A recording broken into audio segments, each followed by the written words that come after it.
Hello दोस्तों, स्वागत है आप सभी का मेरे YouTube चैनल स्टडी विद ओम में। आज मैं आप सभी के लिए लेकर आया हूं बाल विकास एवं शिक्षण शास्त्र के 30 बहुत महत्वपूर्ण प्रश्न जो आपकी परीक्षा की दृष्टि से बहुत ही उपयोगी है। अगर ये सभी प्रश्न आप देख लेते हैं तो आप अपनी परीक्षा में कम से कम 3 से 4 प्रश्न आसानी से हल कर पाएंगे। तो आशा करते हैं कि आप वीडियो को लास्ट तक देंगे और अपनी सब तैयारी को मजबूत करेंगे। तो चलिए शुरू करते हैं। हमारा पहला सवाल है, बच्चे उसी वातावरण में पहला सवाल है दोस्तों, बच्चे उसी वातावरण में सीख सकते हैं जहां, ऑप्शन को पढ़ते हैं दोस्तों, उनके अनुभवों एवं भावनाओं को उचित स्थान मिले, उन्हें खेलने का मौका मिले, उन्हें मित्र बनाने का मौका मिले या कड़ा अनुशासन हो। तो दोस्तों, बच्चे उसी वातावरण में सीख सकते हैं जहां उनके अनुभवों एवं भावनाओं को उचित स्थान मिले। ठीक है, बच्चे वही उसी वातावरण में सीख सकते हैं। तो इस प्रश्न का ए ऑप्शन सही हो जाएगा। अगला प्रश्न देखते हैं दोस्तों, बहुत ही इंपॉर्टेंट प्रश्न है। एक विद्यार्थी अपने अध्यापक से समय की पाबंदी सीखता है, यह एक उदाहरण है। तो दोस्तों, यह एक उदाहरण कैसा है, आइए ऑप्शन को पढ़ते हैं। वाचिक अधिगम का, प्रेक्षण अधिगम का, कौशल अधिगम का या अधिगम अंतरण का। तो दोस्तों, एक विद्यार्थी अपने अध्यापक से समय की पाबंदी सीखता है। तो दोस्तों, यह एक उदाहरण है प्रेक्षण अधिगम का। कौन से अधिगम का दोस्तों? प्रेक्षण अधिगम का उदाहरण है। तो इस प्रश्न का बी ऑप्शन सही हो जाएगा। अगला प्रश्न देखते हैं दोस्तों, बहुत ही इंपॉर्टेंट प्रश्न लेकर आया हूँ। प्रश्न है हमारा, विद्यार्थियों के सीखने में जो रिक्तियाँ रह जाती हैं उनके निदान के बाद चाहिए, क्या चाहिए? ऑप्शन को पढ़ते हैं।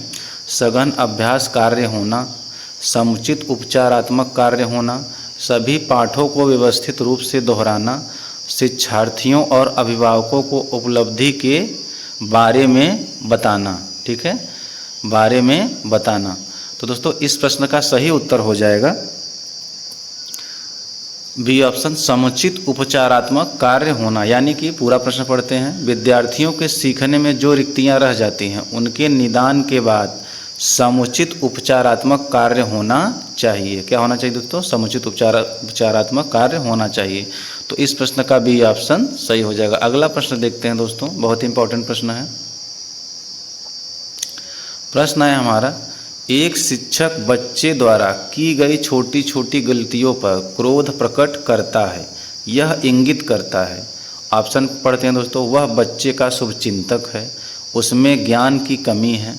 नीचे और ऑप्शन है दोस्तों, वह कुंठित है या वह संवेदनात्मक रूप से संतुलित नहीं है। तो दोस्तों, इस प्रश्न का सही उत्तर यही हो जाएगा, वह संवेदनात्मक रूप से संतुलित नहीं है। तो इस प्रश्न का डी ऑप्शन सही हो जाएगा। अगला प्रश्न देखते हैं दोस्तों। प्रश्न है हमारा, बहुत ही इंपॉर्टेंट प्रश्न है। लिखा है, एनसीएफ 2005 के संबंध में निम्नलिखित में से कौन सा कथन सही है? ऑप्शन है, यह भारत की विद्यालयी शिक्षा के संबंध में एक संवैधानिक संशोधन है।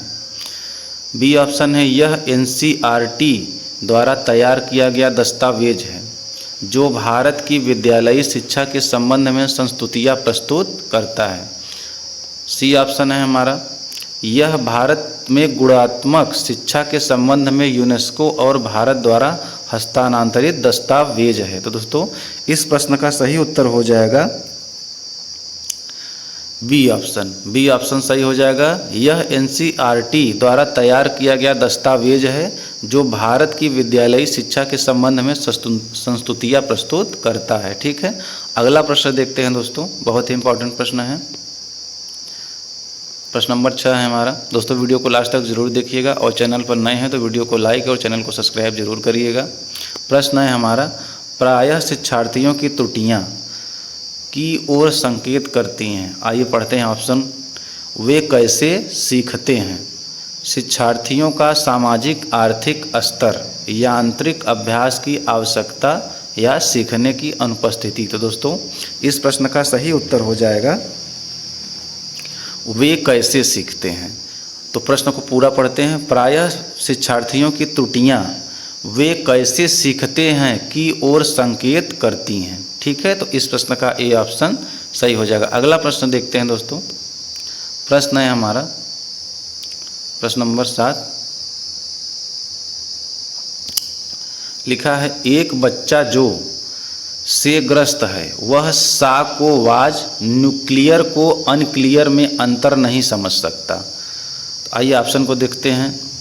शब्द जबलिंग विकार, डिसलेक्सीमिया या डिसलेक्सिया या डिस्मोर्फीमिया। तो दोस्तों इस प्रश्न का सही उत्तर हो जाएगा शब्द जबलिंग विकार।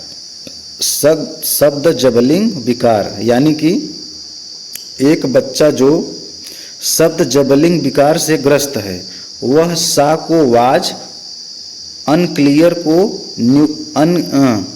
न्यूक्लियर को अनक्लियर में अंतर नहीं कर सकता। तो उसको कौन सा विकार है? शब्द जबलिंग विकार। तो इस प्रश्न का ए ऑप्शन सही हो जाएगा। अगला प्रश्न देखते हैं दोस्तों। प्रश्न है हमारा, बच्चों के सीखने की प्रक्रिया में प्रगति तब हो सकती है जब हम, ऑप्शन को पढ़ते हैं, ये ऑप्शन है, उसकी प्रगति की नियमित रूप से जांच करें। बच्चों की प्रगति को नियमित रूप से जांचने के साथ साथ सुधारात्मक कदम उठाएं।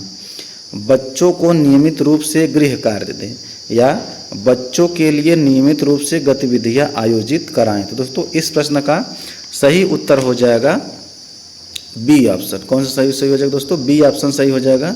बच्चों की प्रगति को नियमित रूप से जांचने के साथ साथ सुधारात्मक कदम उठाएं। ठीक है, अगला प्रश्न देखते हैं दोस्तों। बहुत ही इंपॉर्टेंट प्रश्न है, वीडियो को लास्ट तक जरूर देखिएगा दोस्तों। प्रश्न है हमारा, कोहल वर्ग के अनुसार शिक्षक बच्चों में नैतिक मूल्यों का विकास कर सकता है। ऑप्शन को देखते हैं। नैतिक मुद्दों पर आधारित चर्चाओं में उन्हें शामिल करके, कैसे व्यवहार किया जाना चाहिए इस पर कठोर निर्देश देकर, धार्मिक शिक्षा को महत्व देकर या व्यवहार के स्पष्ट नियम बताकर। तो दोस्तों कोहल वर्ग के अनुसार शिक्षक बच्चों में नैतिक मूल्यों का विकास कर सकता है। तो कैसे कर सकता है? ए ऑप्शन के अनुसार नैतिक मुद्दों पर आधारित चर्चाओं में उन्हें शामिल करके नैतिक मूल्यों का विकास कर सकता है। तो इस प्रश्न का ए ऑप्शन सही हो जाएगा। अगला प्रश्न देखते हैं दोस्तों, बहुत ही इंपॉर्टेंट प्रश्न है। प्रश्न है हमारा, प्राथमिक स्तर पर बच्चों के लिए संगीत, कहानी कहने, नाटक, कला, शिल्प, खेल आदि जैसी गतिविधियों का संचालन, ऑप्शन को पढ़ते हैं, सप्ताह में एक बार होना चाहिए, प्रत्येक विषय के साथ सम्मिलित होना चाहिए, अलग से संचालित करना चाहिए या अतिरिक्त समय में कराना चाहिए। तो दोस्तों इस प्रश्न का सही उत्तर हो जाएगा सप्ताह में एक बार होना चाहिए। क्या होना चाहिए दोस्तों? सप्ताह में एक बार होना चाहिए। ठीक है, अगला प्रश्न देखते हैं दोस्तों। प्रश्न है हमारा, बहुत ही इंपॉर्टेंट प्रश्न है, निम्नलिखित में कौन सा सूक्ष्म गतिक कौशल का उदाहरण है? सूक्ष्म गतिक कौशल, क्या दोस्तों? सूक्ष्म गतिक कौशल का उदाहरण इनमें से कौन सा है? चढ़ना, फुदकना, दौड़ना या लिखना। तो दोस्तों इसमें सूक्ष्म गतिक कौशल की बात हो रही है। तो दोस्तों इस प्रश्न का सही उत्तर हो जाएगा डी ऑप्शन, लिखना, क्योंकि ये सूक्ष्म गतिक कौशल का उदाहरण है। अगला प्रश्न देखते हैं दोस्तों। प्रश्न नंबर 12 है हमारा, कक्षा 4 का एक बच्चा सदैव चिंतित और कुंठित रहता है। आप मतलब हम क्या करेंगे?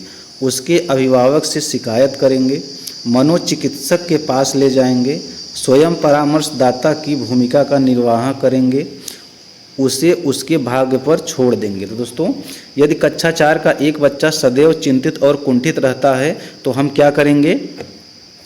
तो हम स्वयं परामर्शदाता की भूमिका का निर्वाह करेंगे। क्या करेंगे दोस्तों? स्वयं परामर्शदाता की भूमिका का निर्वाह करेंगे। तो इस प्रश्न का सी ऑप्शन सही हो जाएगा। अगला प्रश्न देखते हैं दोस्तों।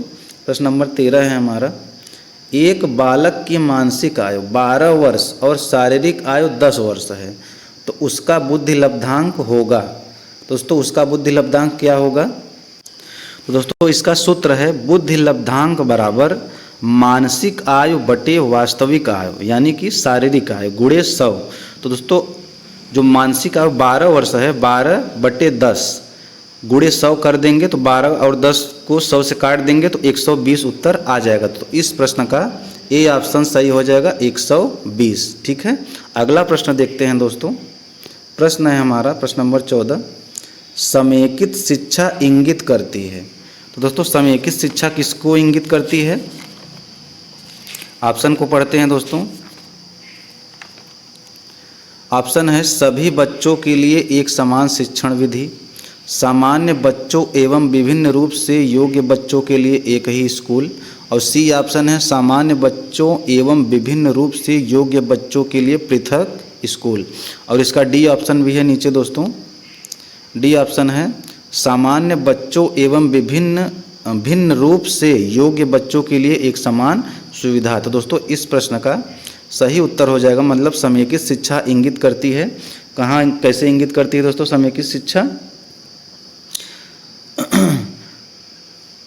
बी ऑप्शन इसका सही उत्तर हो जाएगा, सामान्य बच्चों एवं भिन्न रूप से योग्य बच्चों के लिए एक ही स्कूल। ठीक है, तो इस प्रश्न का बी ऑप्शन सही हो जाएगा। अगला प्रश्न देखते हैं दोस्तों, बहुत ही इंपॉर्टेंट प्रश्न है। प्रश्न है हमारा, एक शिक्षक विद्यार्थियों में सामाजिक मूल्यों को विकसित कर सकता है, कैसे कर सकता है? ऑप्शन को पढ़ते हैं। अनुशासन की अनुभूति को विकसित कर, आदर्श रूप में बर्ताव कर, महान व्यक्तियों के बारे में बोलकर, उन्हें अच्छी कहानियाँ सुनाकर। दोस्तों एक शिक्षक विद्यार्थियों में सामाजिक मूल्यों को विकसित कर सकता है, तो कैसे कर सकता है दोस्तों? तो वह कर सकता है आदर्श रूप से बर्ताव कर। कैसे दोस्तों? आदर्श रूप से बर्ताव कर उनमें सामाजिक मूल्यों को विकसित कर सकता है। ठीक है, तो इस प्रश्न का बी ऑप्शन सही हो जाएगा। अगला प्रश्न है हमारा दोस्तों, वीडियो को लास्ट तक जरूर देखिएगा, और चैनल पर नए हैं तो वीडियो को लाइक और चैनल को सब्सक्राइब जरूर करिए, ताकि मेरा अगला वीडियो आप तक जरूर पहुंच सके और आप अपनी तैयारी को बेहतर कर सकें। अगला प्रश्न है हमारा, राज्य स्तर की एक एकल गायन प्रतियोगिता के लिए विद्यार्थियों को तैयार करते समय एक विद्यालय लड़कियों को वरीयता देता है, यह दर्शाता है, क्या दर्शाता है? प्रगतिशील चिंतन, वैश्विक प्रवृत्तियाँ, प्रयोजनात्मक उपागम या लैंगिक पूर्वाग्रह। तो दोस्तों यह किसको दर्शाता है? तो यह दर्शाता है दोस्तों लैंगिक पूर्वाग्रह को दर्शाता है। तो इस प्रश्न का डी ऑप्शन सही हो जाएगा। अगला प्रश्न देखते हैं दोस्तों, बहुत ही इंपॉर्टेंट प्रश्न है। निम्नलिखित में से कौन सा विकास का सिद्धांत है? ऑप्शन पढ़ते हैं। यह निरंतर चलने वाली प्रक्रिया नहीं है, विकास की सभी प्रक्रियाएं अंतः संबंधित नहीं हैं, सभी की विकास दर समान नहीं होती, विकास हमेशा रेखीय होता है। तो दोस्तों निम्नलिखित में से कौन सा विकास का सिद्धांत नहीं है? तो वह हो जाएगा दोस्तों सभी की विकास दर समान नहीं होती है। ठीक है, तो इस प्रश्न का सी ऑप्शन सही हो जाएगा। अगला प्रश्न देखते हैं दोस्तों, प्रश्न नंबर 18 है हमारा, यदि विद्यार्थी पाठ में रुचि न लेते प्रतीत हो तो शिक्षक को, यदि विद्यार्थी पाठ में रुचि न ले रहा हो तो शिक्षक को क्या करना चाहिए? आइए ऑप्शन को पढ़ते हैं। ऑप्शन है शिक्षण विधि बदल दें, दृश्य श्रव्य सामग्री को प्रयोग में लाकर पाठ को रुचिकर बनाएं, कक्षा से चले जाएं या कक्षा में कोई अन्य कार्य प्रारंभ करें। तो दोस्तों यदि विद्यार्थी पाठ में रुचि न ले रहा हो तो शिक्षक को, बी ऑप्शन इसका सही हो जाएगा, दृश्य श्रव्य सामग्री को प्रयोग में लाकर पाठ को रुचिकर बनाएं। ठीक है, अगला प्रश्न देखते हैं। प्रश्न है हमारा 19, व्यवहार का करना पक्ष में आता है। दोस्तों व्यवहार का करना किस पक्ष में आता है? आइए देखते हैं। सीखने के गतिक क्षेत्र में, सीखने के भावनात्मक क्षेत्र में, सीखने के मनोवैज्ञानिक क्षेत्र में या सीखने के संज्ञानात्मक क्षेत्र में। तो दोस्तों व्यवहार का करना किस पक्ष में आता है? तो यह आता है दोस्तों सीखने के गतिक क्षेत्र में। तो इस प्रश्न का ए ऑप्शन सही हो जाएगा। अगला प्रश्न देखते हैं दोस्तों, प्रश्न नंबर 20 है हमारा, जो कि बहुत ही इंपॉर्टेंट है। प्रश्न है, बच्चे के विकास के सिद्धांतों को समझना शिक्षक की सहायता करता है। ऑप्शन को पढ़ते हैं दोस्तों। शिक्षार्थियों की भिन्न अधिगम शैलियों को प्रभावी रूप से संबोधित करने में, शिक्षार्थी के सामाजिक स्तर को पहचानने में, शिक्षार्थी की आर्थिक पृष्ठभूमि को पहचानने में, शिक्षार्थियों को क्यों पढ़ाना चाहिए यह औचित्य स्थापित करने में। तो दोस्तों प्रश्न है, बच्चों के विकास के सिद्धांतों को समझना शिक्षक की सहायता करता है। तो इस प्रश्न का सही उत्तर हो जाएगा ए ऑप्शन, शिक्षार्थियों की भिन्न अधिगम शैलियों को प्रभावी रूप से संबोधित करने में। ठीक है, अगला प्रश्न देखते हैं दोस्तों। प्रश्न नंबर 21 है हमारा, शिक्षार्थियों के बीच अधिगम शैली में अंतर का कारण हो सकता है। ऑप्शन है शिक्षार्थी की सामाजिकरण प्रक्रिया, शिक्षार्थी द्वारा अपनाई गई विचारणा नीति, परिवार की आर्थिक स्थिति या बालक का लालन पालन। दोस्तों प्रश्न है, शिक्षार्थियों के बीच अधिगम शैली में अंतर का कारण हो सकता है। तो अंतर का क्या कारण हो सकता है? तो होगा दोस्तों बी ऑप्शन, शिक्षार्थी द्वारा अपनाई गई विचारणा नीति। ठीक है, तो इस प्रश्न का बी ऑप्शन सही हो जाएगा। अगला प्रश्न देखते हैं। प्रश्न है दोस्तों बहुत ही इंपॉर्टेंट प्रश्न है, आप वीडियो को लास्ट तक जरूर देखिएगा और चैनल पर नए हैं तो वीडियो को लाइक और चैनल को सब्सक्राइब जरूर करिएगा। अगला प्रश्न है हमारा, कक्षा 1 में बच्चों में भाषा कौशल का विकास किस क्रम में होना चाहिए? ऑप्शन है सुनना, बोलना, पढ़ना, लिखना। बी ऑप्शन है लिखना, पढ़ना, सुनना, बोलना। सी ऑप्शन है सुनना, लिखना, बोलना, पढ़ना। डी ऑप्शन है लिखना, बोलना, पढ़ना, सुनना। तो दोस्तों कक्षा 1 में बच्चों में भाषा कौशल का विकास किस क्रम में होना चाहिए? तो वह होना चाहिए दोस्तों ए ऑप्शन के अनुसार सुनना, बोलना, पढ़ना और लिखना। इसके अनुसार कक्षा 1 में बच्चों में भाषा कौशल का विकास होना चाहिए। अगला प्रश्न देखते हैं दोस्तों। प्रश्न है हमारा प्रश्न नंबर 23, मानव व्यक्तित्व परिणाम है। ऑप्शन को पढ़ते हैं, केवल आनुवंशिकता का, पालन पोषण और शिक्षा का, आनुवंशिकता और वातावरण की अंतःक्रिया का, या केवल वातावरण का। तो दोस्तों मानव व्यक्तित्व परिणाम है, तो यह परिणाम है दोस्तों आनुवंशिकता और वातावरण की अंतःक्रिया का। आनुवंशिकता और वातावरण की अंतःक्रिया का परिणाम है मानव व्यक्तित्व। तो इस प्रश्न का सी ऑप्शन सही हो जाएगा। अगला प्रश्न देखते हैं दोस्तों, प्रश्न नंबर 24 जो कि बहुत ही इंपॉर्टेंट है, वीडियो को लाइक जरूर करिएगा दोस्तों। प्रश्न है हमारा, कक्षा 1 और 2 स्तर के बच्चे, ऑप्शन को पढ़ते हैं, अमूर्त अनुभवों से शीघ्र सीखते हैं। मूर्त अनुभवों से शीघ्र सीखते हैं, पढ़कर शीघ्र सीखते हैं या लिखकर शीघ्र सीखते हैं। तो दोस्तों कक्षा 1 और 2 स्तर के बच्चे कैसे जल्दी सीखते हैं? तो वह सीखते हैं दोस्तों मूर्त अनुभवों से शीघ्र सीखते हैं। मूर्त अनुभवों से शीघ्र सीखते हैं कक्षा 1 और 2 स्तर के बच्चे। तो इस प्रश्न का बी ऑप्शन सही हो जाएगा। अगला प्रश्न देखते हैं दोस्तों। प्रश्न नंबर 25 है हमारा, शिक्षार्थी वैयक्तिक भिन्नता प्रदर्शित करते हैं, अतः शिक्षक को अधिगम की एक समान गति पर बल देना चाहिए, कठोर अनुशासन सुनिश्चित करना चाहिए, परीक्षाओं की संख्या बढ़ा देना चाहिए, या सीखने के विविध अनुभवों को उपलब्ध कराना चाहिए। तो दोस्तों शिक्षार्थी वैयक्तिक भिन्नता प्रदर्शित करते हैं, अतः शिक्षक को क्या करना चाहिए? तो शिक्षक को दोस्तों इस डी ऑप्शन के अनुसार काम करना चाहिए, सीखने के विविध अनुभवों को उपलब्ध कराना चाहिए। ठीक है, सीखने के विविध अनुभवों को उपलब्ध कराना चाहिए। ठीक है, अगला प्रश्न है हमारा, बहुत ही इंपॉर्टेंट प्रश्न है दोस्तों, वीडियो को लास्ट तक जरूर देखिएगा और वीडियो को लाइक भी जरूर करिएगा। प्रश्न है, शिक्षा के संदर्भ में सामाजिकरण से तात्पर्य है। ऑप्शन है सामाजिक वातावरण में अनुकूलन और समायोजन। बी ऑप्शन है सामाजिक मानदंडों का सदैव अनुपालन करना। सी ऑप्शन है अपने सामाजिक मानदंड बनाना। और डी ऑप्शन है समाज में बड़ों का सम्मान करना। तो दोस्तों शिक्षा के संबंध में सामाजिकरण से क्या तात्पर्य है? तो इस प्रश्न का सही उत्तर हो जाएगा ए ऑप्शन, सामाजिक वातावरण में अनुकूलन और समायोजन। ठीक है, अगला प्रश्न है हमारा प्रश्न नंबर 27, निम्नलिखित में से एक प्राथमिक स्तर के शिक्षक के लिए सबसे महत्वपूर्ण गुण कौन सा है? ऑप्शन ए है शिक्षण विधियों में सक्षमता और विषय का ज्ञान। ऑप्शन बी है उच्च मानक भाषा में पढ़ाने की क्षमता। सी ऑप्शन है पढ़ाने की उत्सुकता। और डी ऑप्शन है धैर्य और लगन। तो दोस्तों प्रश्न है, निम्नलिखित में से एक प्राथमिक स्तर के शिक्षक के लिए सबसे महत्वपूर्ण गुण कौन सा होना चाहिए? तो दोस्तों उसमें कौन सा गुण होना चाहिए? धैर्य और लगन। धैर्य और लगन एक प्राथमिक स्तर के शिक्षक में महत्वपूर्ण यही गुण होना चाहिए, धैर्य और लगन। अगला प्रश्न देखते हैं दोस्तों। प्रश्न है, नर्सरी कक्षा से शुरुआत करने के लिए कौन सी विषय वस्तु सबसे अच्छी है या थीम सबसे अच्छी है? मेरा प्रिय मित्र, मेरा पड़ोस, मेरा परिवार, मेरा विद्यालय। दोस्तों नर्सरी कक्षा से शुरुआत करने के लिए कौन सी विषय वस्तु सबसे अच्छी है? तो वह है दोस्तों मेरा परिवार, क्योंकि बालक जो है वह अपने परिवार से ही सब कुछ सीखता है। तो यह विषय वस्तु सबसे अच्छी हो जाएगी मेरा परिवार। अगला प्रश्न देखते हैं दोस्तों। प्रश्न है हमारा, बहुत ही इंपॉर्टेंट प्रश्न है, पियाजे के अनुसार संज्ञानात्मक विकास के किस चरण पर बच्चा वस्तु अस्थायित्व को प्रदर्शित करता है?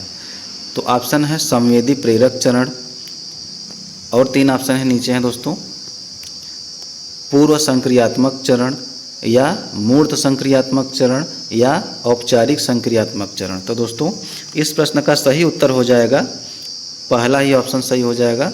ऑप्शन सही हो जाएगा संवेदी प्रेरक चरण।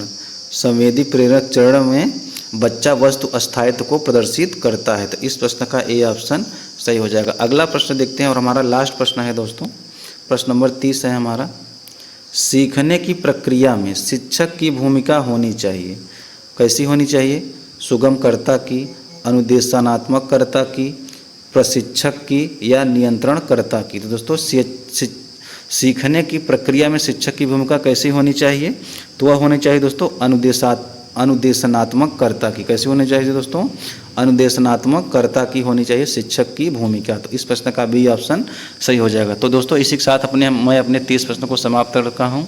अगर ये सभी प्रश्न आपको अच्छे लगे हों तो वीडियो को लाइक और चैनल को सब्सक्राइब जरूर करिएगा। आपका दिन शुभ हो।